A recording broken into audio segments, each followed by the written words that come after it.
run dry, dust breaths in the air.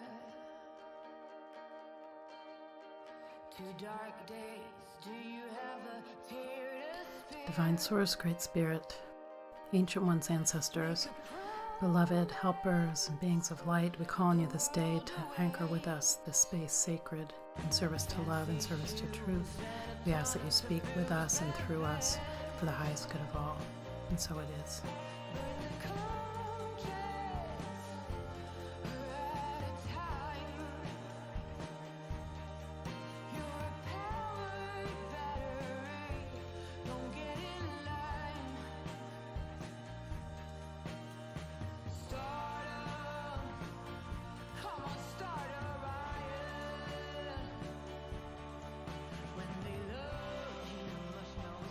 Welcome to episode 8 of Talking Spirit.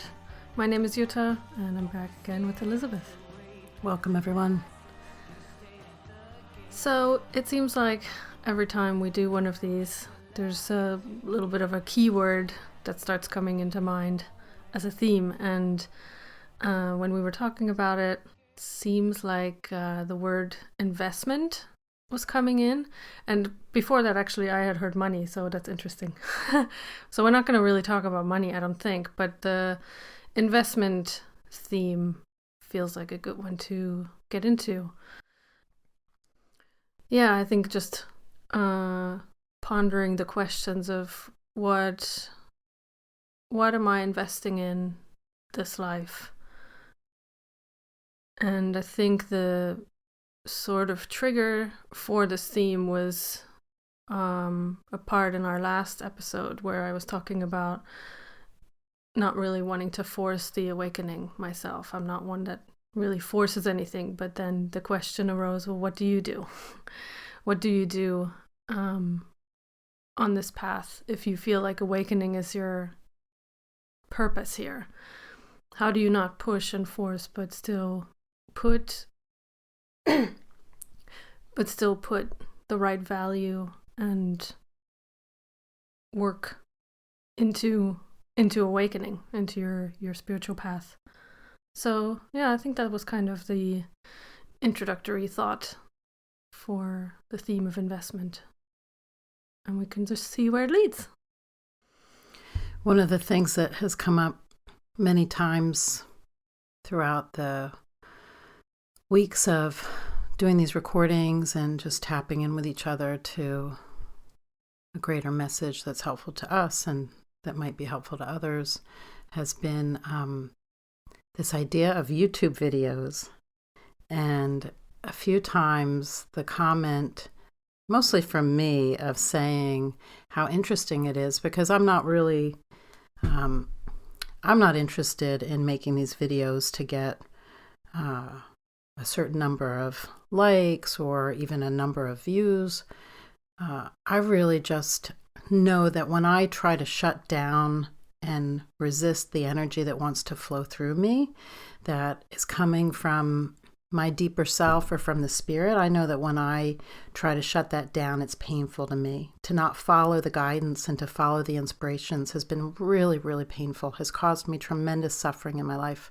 So for me, making these is really just answering that deep inner call. But it's always interesting, I don't watch television, but I do now participate online, watching videos of any number of things. And I often comment to Jutta, and at times have commented to others about how, a makeup tutorial that's posted one day, the next day has 1 million views. Or more. And that, a DIY video for, flipping a house could have 3 million videos within a half hour, or 3 million views in a half hour. And so, not to be in any kind of comparison mode, but it always catches my attention that the things of the world that have to do with the body and that have to do with stuff and that have to do with the seeming material world concerns and sometimes obsessions, that they take up a huge amount of the mind's focus and the world's energy. And again, it's not about getting views or any of that for us. We're just sharing it, and whoever it's to benefit is going to come across the video. I've been in huge resistance for many years to social media and not really wanting to participate. And so for me, I'm not here as a marketing person for my brand and my product called Elizabeth or anything that I'm doing. I'm just here to be in service to the best of my ability. So anyway, that kind of idea of investment, we see these reflections back from the world that tell us what people find valuable. And YouTube or Facebook is a really interesting place to see those reflections come back in a really very strong, powerful way. And now there are, millions of content developers and people branding themselves and their offering. And it's not to judge it. It's just to say, oh, well, what are you investing in? What's important to you? What's of value to you? And that's a question that Spirit has directed me to ask myself and be in deep meditation about my entire journey. From as far back as I can remember, really, it's been a meditation. Like, what are we doing here? What's this about? Why are people running around making themselves nuts to have a nice home or to have 3 cars or vacation places or whatever it was? So for me, this has been a lifelong meditation and an ever deepening rabbit hole journey. And yet in this way, it's become much simpler and much more refined as I've answered that question for years. Like I didn't just have the thought once and then say, oh, well, that's good enough to, address it. No, it's been a day by day meditation. What do I value? What's really, really in my heart that's calling me? So that's what just came to mind as we opened this. We opened these not really knowing what we're going to say, what's going to happen. There's no script. We're really just asking to be spoken through. So anyway. Yeah. I think, when I think about investment for myself, when I really felt like I was a bit done, with being in the world and playing the sort of rat race game with having a job or career and, being in a relationship, and whatever.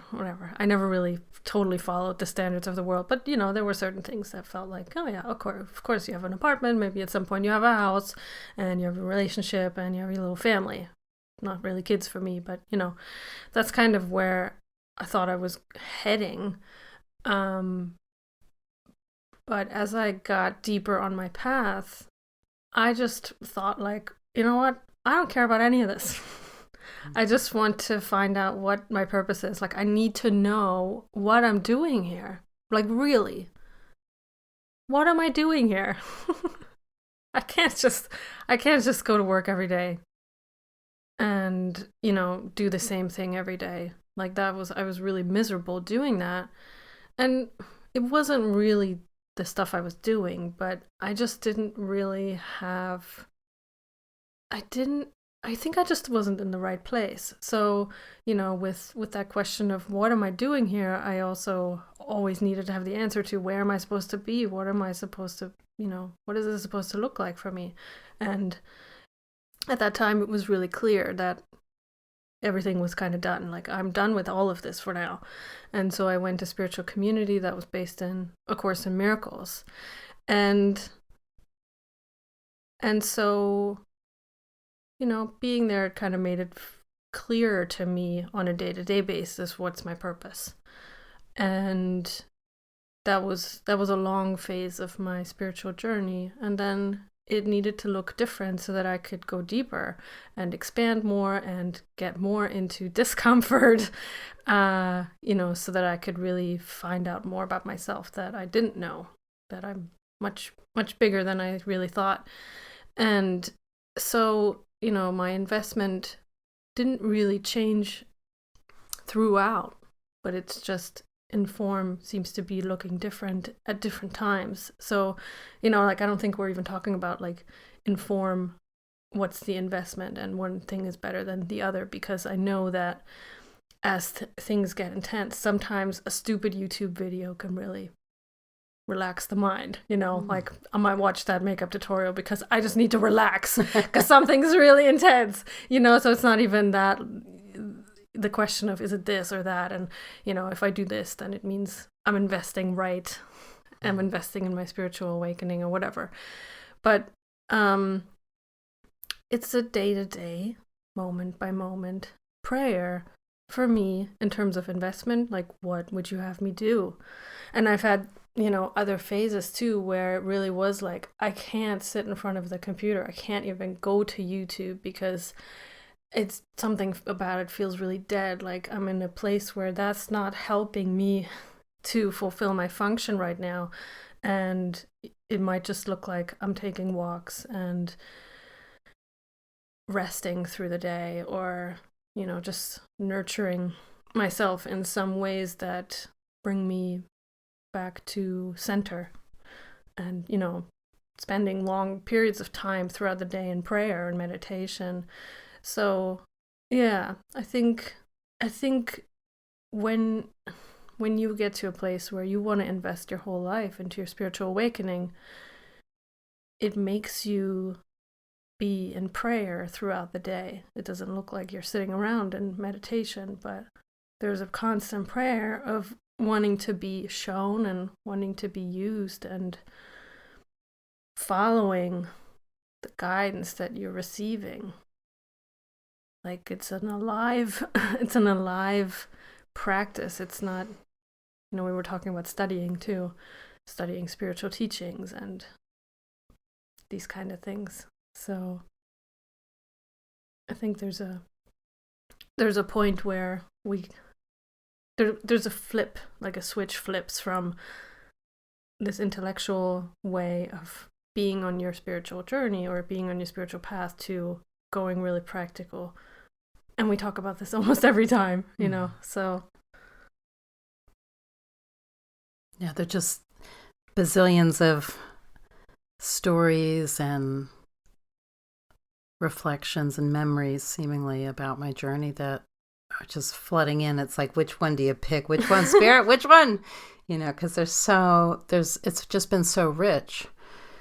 And I think for me, one of the overriding things that was showing up as I listened to you was being a kid and seeing seemingly a lot of suffering, whether it was people with horrific addictions or people with great amount of stress trying to hold the world on their shoulders or manage other people or manage the worldly material, houses and cars and educations.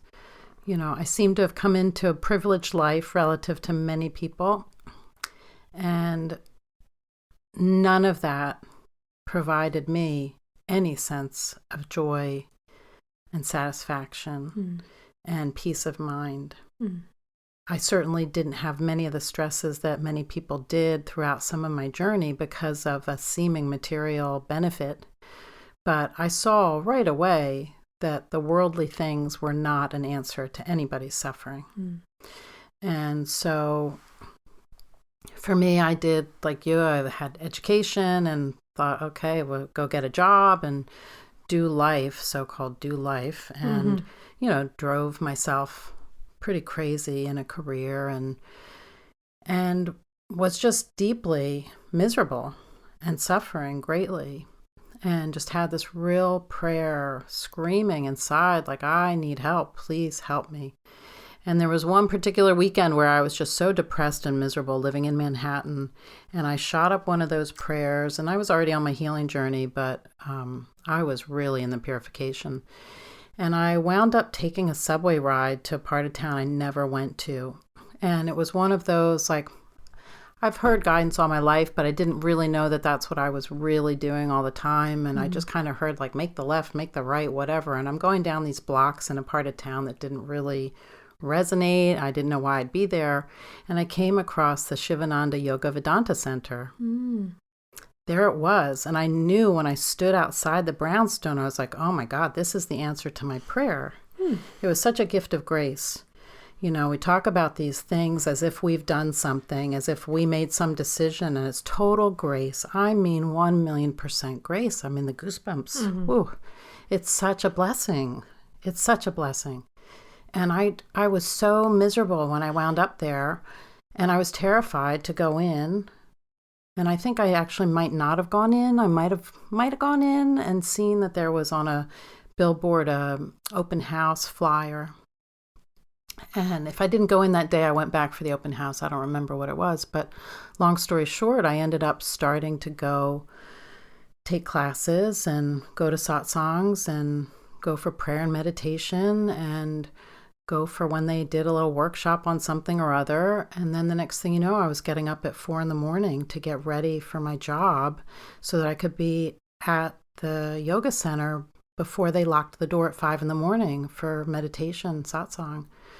And then I started doing service after meditation and satsang in the morning before I went to my job. And it was like I was running every morning to get there, to not be locked out at 5 o'clock or whatever time it was that they sat for meditation in the morning. It was such a vital lifeline. I mean, it was like I had to have it. It was like my medicine, my daily medicine. And I had lots of other practices and things that I had done, but that was just like the thing at that moment. And it turned in for me also into a choice, seemingly, to live in spiritual community. But that was something that was like, how would that happen? I had a career, I had rent, I had, like every human being, concerns about finances and how do you do a life without a job and all the rest. But I said a prayer. I said, I want to be healing my mind. I want 24/7. I don't know what that is, but I want it. And within a couple of weeks, my father showed up with a check that was completely unseen to him, coming to him. Somebody had gifted him a large amount of money, and he passed it on, as he often did, shared the love. And that was the answer to my prayer, to be able to leave my career. It was a short-term answer, but it was like immediate. And I was able to pay bills off and leave my job, and I moved into the yoga center. 24/7, I got it. I got exactly what I asked for. That prayer was so strong in my heart. And that was the investment that I knew I had to make. And like you, it's then been a practical day by day. Well, what now? What now when the yoga center no longer was the right fit for me? And I had to make a decision. Was I going to sign up for being full-time staff or not? And the answer inside was no. In my heart, it was a no. Well, what now? I left my career? What do you mean? Yeah. And it's been years of that, like every day. What now? I keep seeing the fool card of, yeah. tarot. Yeah. It's stepping like off the ledge. You're constantly seemingly walking off that edge without anything to catch you. It's like a constant trust fall, when you're really on this path. So I think maybe that's the other thing, like when things get comfortable, you watch out. Watch out. I think there's a comfort in spirit, yeah. But if there's a sense of like, park it. Yeah, this seems good. Yeah, I could hang out here. Probably not super great.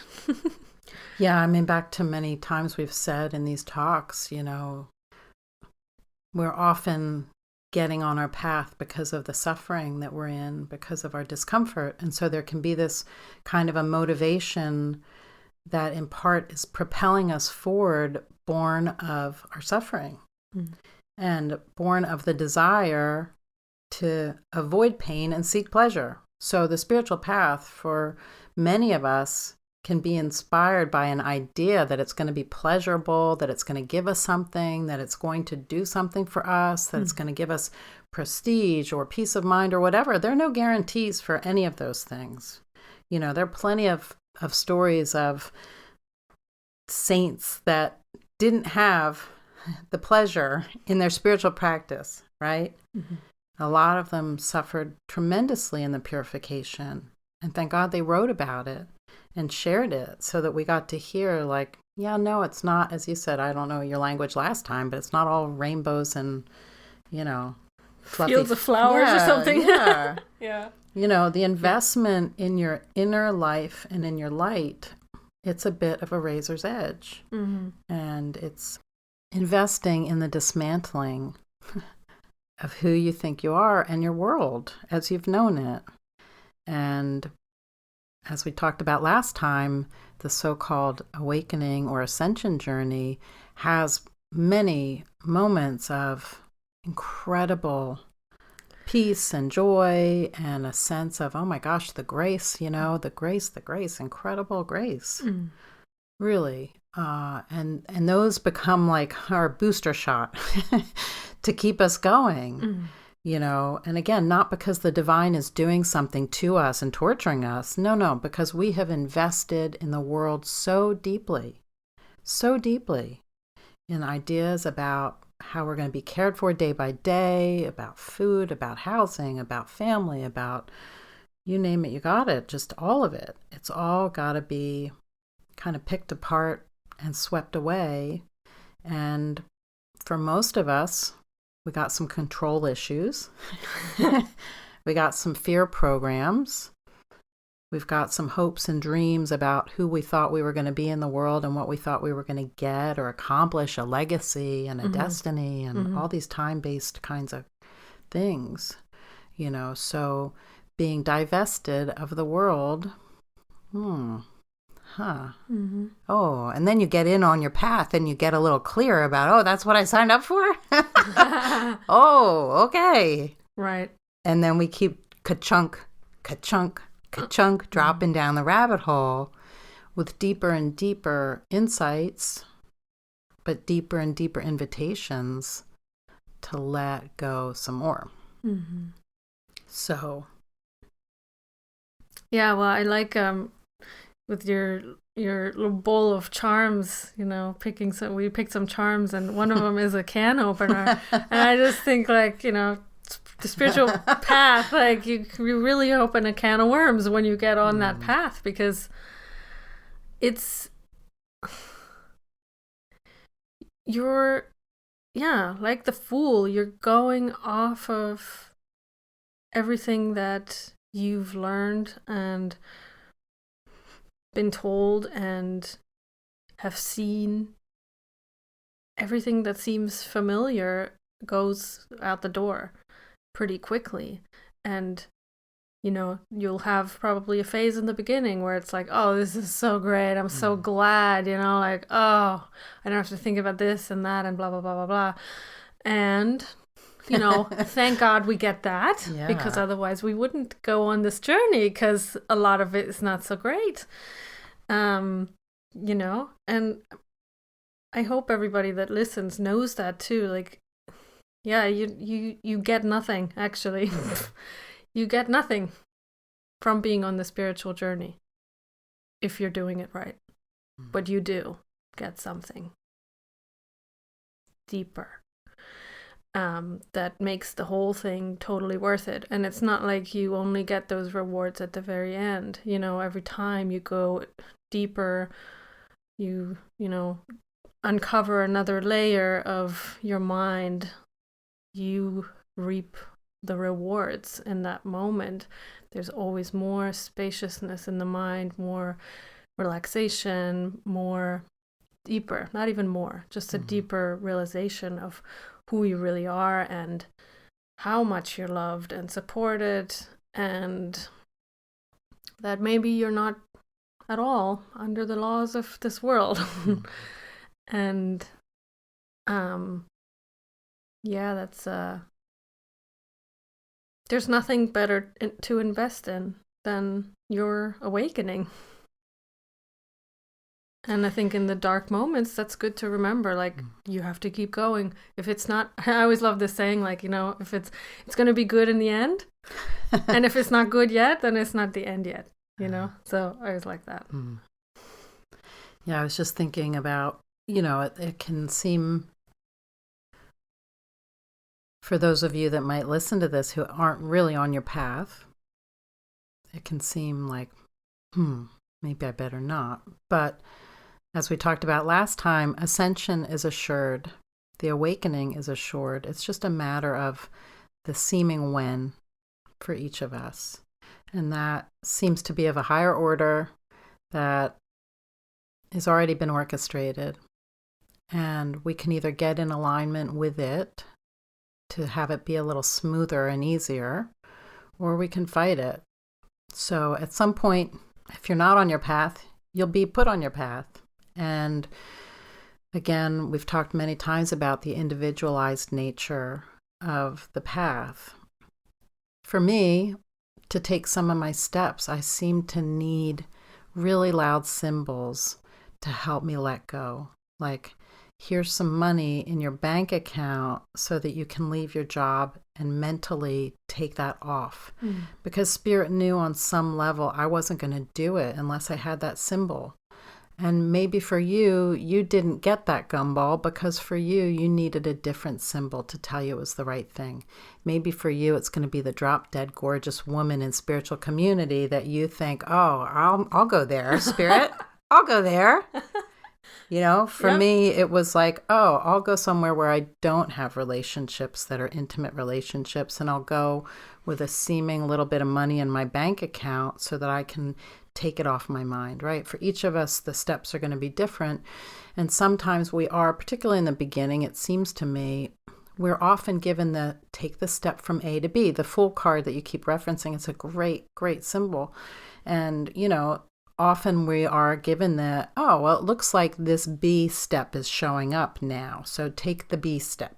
But sometimes, what about C and D and E? And right. How do I get to... And so that's where the mind will sometimes want to take us and spin us out. But often we are given the next step that's really clear, and thank God for that. But as we go further on our path, it seems like there's no step that's the most compelling step. Sometimes we seem to be like the fool, just literally stepping and having to trust that something will catch us. So, you know, neither one, good, bad, right, wrong. It's just kind of, there can be different ways that it unfolds. Sometimes it's really loud. Like I left the yoga community. I went back into seemingly some family dynamics with a grandmother I was caring for a bit. Got an apartment, then had a relationship show up, then did a renovation business for a while, all the while thinking, this is nuts. What am I doing? I've wasted my spiritual life on this seeming worldly thing again. But you know what? It was so healing. Oh my God. I can't imagine having had so much healing, you know, in this relationship with a person, you know, that I did the renovation work with, and all the projections about women doing renovation work and healing around all these forms and structures of the world that I hadn't resolved yet. So it was vital. It was really helpful, but I thought I had made a big boo-boo and was limiting myself in my spiritual growth. But then it was like I was done with that. And then back in that place of there's nothing, what am I to be doing? And I was so spun out again and miserable. And then one thing showed up, just one thing, one really obvious invitation. And I questioned that for a bit, but then it was like, that's all that's showing up. So sometimes it'll get really focused what the investment is that's going to be most helpful for the spiritual path. But if I had been in a place of thinking, oh, well, it's all about making money or getting a job again or reigniting a career or any of that, that would have been, for me, an absolute failure of investment. I mean, it would just have been not the right answer. But I was still in that prayer in my heart of show me what is next. Show me where I am to go. And that took me out to the West Coast and took me out to live in Oregon for a time, and huge healing for me. So, you know, back to what you said before, there's no real like form or structure that we can get locked into as like, this is the path and this is how it looks for anybody or anything. You know, but it's just it's an organic, synchronistic, or fumbling in the dark, feeling your way, learning how to trust the intuition, learning how to follow the guidance. You know, it's taken me a long time to feel like, okay, Spirit, what would you have me do? Oh, that? Okay, great. Got it. I mean, most of the time has been like, really? You want me to what? You know, belligerent, disagreeable internally, not peaceful in my mind about the choices I was being guided to make. So there's been huge resistance for me, huge. I've made the investment in my heart over and over and over again, but that doesn't mean my foot wasn't on the brake a lot. Mm-hmm. Yeah. Well, the place where the guidance is coming from, it sees you in your truth. So it's going to give you steps to take that you little one, the personality would never take, because I can't, how's it going to work? Like, I don't know anybody there, like if you're being asked to move across the country, for example, which may be in the cards for me, I don't know. But that's kind of the prayer I'm in right now too. One of the things I shared with Elizabeth recently has been that over the last year and a half, here and there, it keeps coming back, this thought of California, and somehow I need to land in California at some point. And it's just come back really strongly again. And I'm in that place of like, how do you want me to do that? So, I'm just watching that. I'm not in any rush with any of it. I'm also not in a place of wanting to be right about it. I could be totally wrong about that piece. So there's just that prayer constantly. Like, what is it now? Because I don't want to park myself somewhere that's comfortable. That just doesn't work for me. Yeah, and as you're talking about that, it brought things to mind about my journey. And, the what is it now and the guidance is often dependent upon what other people choose. We're not living a solo journey of our own, this is me program. No, it's a bigger awakening program. And so they're moving parts. And, my feeling is I was to be living on the West Coast still. I'm not. I made a choice on one level to do something that ultimately turned out to be tragic, and that I gave up a home on the West Coast. But other people played a part in how some dynamics played out in my life. And from my perspective, I'd say that they were not listening to the Spirit. And so sometimes our path can be, there can be hiccups that seem to come along by virtue of choices that others seem to make or not make. And so we all have a part to play in one another's journey. And in investing in this greater awakening, it's not just a personal, I'm investing in my spiritual life. No, I'm investing in the great awakening. I'm investing in the awakening for all and the highest good for all.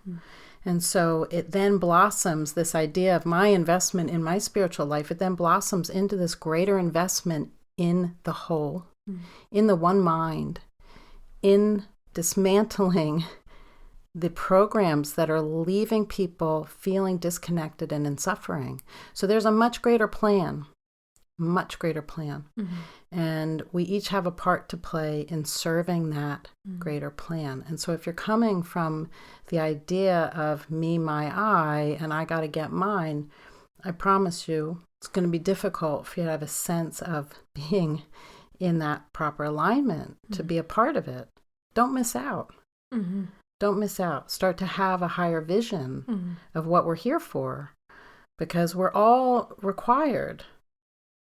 It may just look like some of us have chosen to make the investment at a deeper level, but we're all required to make that. But there's a world that is deeply invested in keeping itself alive. And that is a real difficult, deep meditation and deep surrender to understand this greater plan. So our choices then become the vehicle through which others are informed about their own real responsibility spiritually. So, there are these times of like, this is, our spiritual path and our this or that. Well, no, actually, we may talk about it from the our place, but really what we're talking about is Spirit saying, you're all called to this. This is the investment to be made. And it's not about persons. It's about a much, much grander story. So. Yeah. And I think maybe one of the final things is like, how many more times are you going to read your spiritual teaching? How many more times are you going to read that book that really speaks to you, that maybe you call your spiritual path? Like, I know especially in the Course in Miracles community, I might be calling something out here, but like, how many more times are you going to read that book before you really follow the spirit in your life? How many more times are you going to do this workbook? Just because I don't actually know why.